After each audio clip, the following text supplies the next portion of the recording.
Cricket chronicles with Chandresh में आप सबका स्वागत है। सोमवार का दिन, पहला दिन हफ्ते का, आखिरी दिन फाइनेंशियल ईयर का। और आज के दिन मार्च 31 को होगा मुकाबला वानखेड़े स्टेडियम मुंबई में कोलकाता नाइट राइडर्स और मुंबई इंडियंस के बीच में।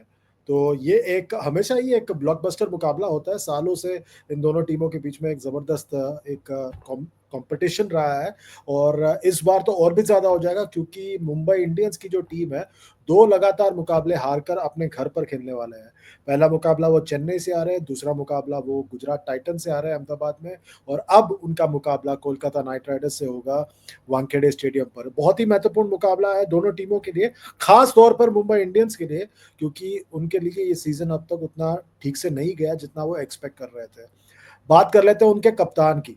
कप्तान ने जबरदस्त गेंदबाजी की गुजरात के खिलाफ। पहला गेम मिस करना पड़ा उनको पिछले सीजन के ओवररेट मसले के कारण, पर शायद उससे कुछ सीखे नहीं, वो कुछ नहीं सीखे, क्योंकि कल के मुकाबले में, यानी पिछला जो मुकाबला था उनका गुजरात टाइटंस के खिलाफ, उनको फिर एक बार स्लो ओवररेट के लिए फाइन किया गया 12 लाख रुपए। कुछ सीखे नहीं है। गेंदबाजी जबरदस्त हुई, उन्होंने गुजरात की रीढ़ की हड्डी तोड़ दी अपने गेंदबाजी के साथ, और ऐसा लग रहा था कि उससे कोई फर्क पड़ेगा, पर जिस तरह से बल्लेबाजी हुई बाद में, बिल्कुल भूलने लायक प्रदर्शन था। पर ओवर रेट के बारे में कुछ करना पड़ेगा यहाँ पर। मुंबई इंडियंस को बहुत ज्यादा ऑर्डिनरी परफॉर्मेंस रहा है। ट्रेंट बोल्ट है शुरुआत में जो गेंदबाजी करते हैं, जसप्रीत बुमराह अब तक पूरी तरह से फिट नहीं है, तो उनको और ऑप्शंस के बारे में सोचना पड़ रहा है। ट्रेंट बोल्ट है, दीपक चहर है जिसके साथ वो कुछ करने की कोशिश कर रहे हैं, पर उन्होंने अब तक कोई कमाल नहीं दिखाया है। और मुजीबुर रहमान है, हार्दिक पांड्या खुद है, और मिचेल सैंटनर है जो बीच में आके गेंदबाजी करते हैं। पर गेंदबाजी में वो पहनापन नजर नहीं आया जो विघ्नेश पुतुर थे पहले मुकाबले में, उससे नजर आया था। पता नहीं क्यों उनको गुजरात के खिलाफ नहीं खिलाया गया।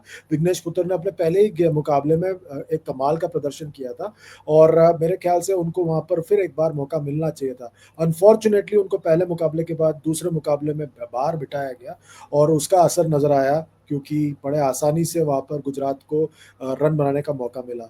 सत्यनारायण राजू पहले मुकाबले में उतना कोई कमाल नहीं किया उन्होंने। उनके ऊपर जो है, मतलब सब लोग कोशिश कर रहे थे कि उनको हाइप अप करने की, पर ऐसा कुछ लगा नहीं सत्यनारायण राजू को देखकर। मुझे तो नहीं लगा, शायद बाकियों को लगा हो।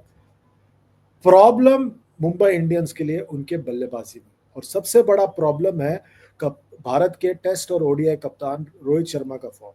पहले मुकाबले में 0, दूसरे मुकाबले में 8। जब से वो हटे कप्तानी से, वो बात नहीं रही है मुंबई इंडियंस के टाइम पे। मुझे लग रहा है कि कहीं ना कहीं वो, मतलब is going through the motion, ऐसा मुझे लग रहा है। पिछले मुकाबले में ऐसा लगा कि उन्होंने बहुत जोश और खरोश के साथ परफॉर्मेंस किया, पर वो बात, मतलब मुझे नजर नहीं आया उनके परफॉर्मेंस में। शायद मैं गलत हो सकता हूँ, मैं ज्यादा रीड कर रहा हूँ, पर आई think that it could have been a lot better, and I think that's where they missed out.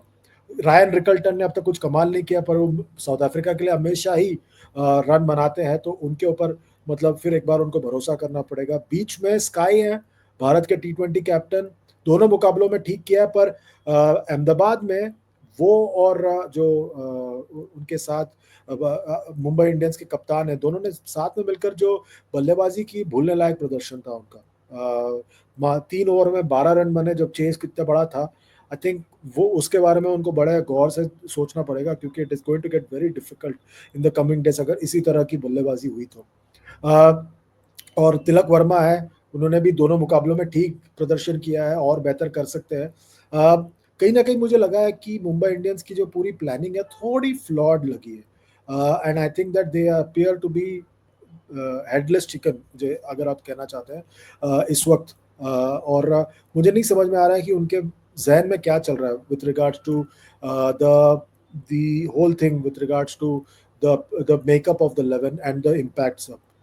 कुछ ना कुछ सोचना पड़ेगा उनको, क्योंकि उनके सामने जो टीम है वो बहुत ही एक बेहतरीन टीम उभर कर आ रही है। पहला मुकाबला वो जरूर आ रहे थे कोलकाता रॉयल चैलेंजर्स बेंगलुरु के सामने, पर उनके पास जो कप्तान है अजिंक्य रहाणे है, ठीक है, चलिए पहले मुकाबले में तो जबरदस्त बल्लेबाजी की, पर आई थिंक दैट उनके ऊपर हमेशा ही दबाव होगा to do a better job then what then others, because उनके उनके जगह को लेकर हमेशा सवाल उठता रहता है कि क्या वो, उनका जगह बनता है T20 क्रिकेट में। मुझे तो नहीं लगता, पर उनको लगता है, इसलिए वो मेहनत करते हैं और कोशिश करते हैं कि वो इसमें आते रहे। पर आई थिंक दैट उनके पास पिछले साल जैसा स्क्वाड नजर नहीं आ रहा, but they still look okay this time, क्योंकि गेंदबाजी लगभग वही है। हर्षित राणा है जो भारत के लिए सभी फॉर्मेट में खेल कर आ रहे हैं, तो there is some like improvement in his bowling, और वो और ज्यादा जोश और खरोश से गेंदबाजी कर रहे हैं। साथ में वैभव अरोरा भी है जो बहुत ही अच्छे मीडियम पेस गेंदबाज हैं, जो अच्छा प्रदर्शन करते हैं T20 क्रिकेट में, और कोलकाता के लिए अच्छा प्रदर्शन किया उन्होंने। गेंदबाजी में उनके पास वरुण चक्रवर्ती भी है जो भारत के लिए इक्का साबित हुए हैं T20 क्रिकेट में, और आज हाल फिलहाल में चैंपियंस ट्रॉफी में जो उन्होंने गेंदबाजी की हम सब ने तो देखा ही देखा है। तो आई थिंक दैट वो गेंदबाजी में उनके पास ऑप्शन है। स्पेंसर जॉनसन की रफ्तार है, अनरिक नॉर्के बाहर बैठे हुए हैं, उनका भी इस्तेमाल कर सकते हैं। तो बहुत ऑप्शन है उनके पास उस लिहाज से गेंदबाजी में। बल्लेबाजी में जो है उनके पास जो है क्विंटन डिकॉक है। क्विंटन डिकॉक ने जो है दूसरे मुकाबले में जबरदस्त बल्लेबाजी की, 97 मारा उन्होंने जो है राजस्थान रॉयल्स के सामने, और जीत हासिल करने में एक बहुत बड़ा किरदार निभाया। और बीच में भी उनके पास और विकल्प हैं उस लाइनअप में, जहाँ पे उनके पास जो है they can call up people like Ankurish Raghuvanshi, जिन्होंने एक अच्छी साझेदारी की वहाँ पर क्विंटन डिकॉक के साथ, इम्पैक्ट प्लेयर के तौर पर आए, और उनके उनके उनके प्रदर्शन से भी काफ़ी प्रभावित होंगे। वेंकटेश अय्यर का विकल्प है, रिंकू सिंह है वहाँ पर उस लाइनअप में, आंद्रे रसल है जो धुआंधार बल्लेबाजी कर सकते हैं, रमनदीप सिंह है जो भी एक अच्छे ऑलराउंडर है। तो उनके पास बहुत सारे ऑप्शंस है बैटिंग के हिसाब से। जहाँ तक बात है ऑलराउंडर की, उनके पास आंद्रे रसल तो है ही है, पर पिछले मुकाबले में उनके लिए मोइन अली ने अच्छा प्रदर्शन किया सुनील नारायण के जगह पर, ओपन भी किया, और उससे ज्यादा गेंदबाजी में उन्होंने प्रभाव डाला। अब ये देखना है, सुनील नारायण तो पूरी तरह से स्वस्थ घोषित कर दिए गए हैं, अगर वो वापस आ गए तो क्या कॉम्बिनेशन बनता है। आपको याद रखना है कि ये मैदान छोटा मैदान है, तो ये इस मैदान पर किस तरह का वो प्रदर्शन इम्पैक्ट डाल सकते हैं, वो देखना पड़ेगा। कोलकाता हमेशा ही अपने लाइनअप में सुनील नारायण और आंद्रे रसल को प्रेफर करते हैं। क्या वो वही चीज़ कर पाएंगे, मुश्किल लग रहा है कॉम्बिनेशन के हिसाब से। फिर उनको स्पेंसर जॉनसन को बाहर करना पड़ेगा और सुनील नारायण को खिलाना पड़ेगा।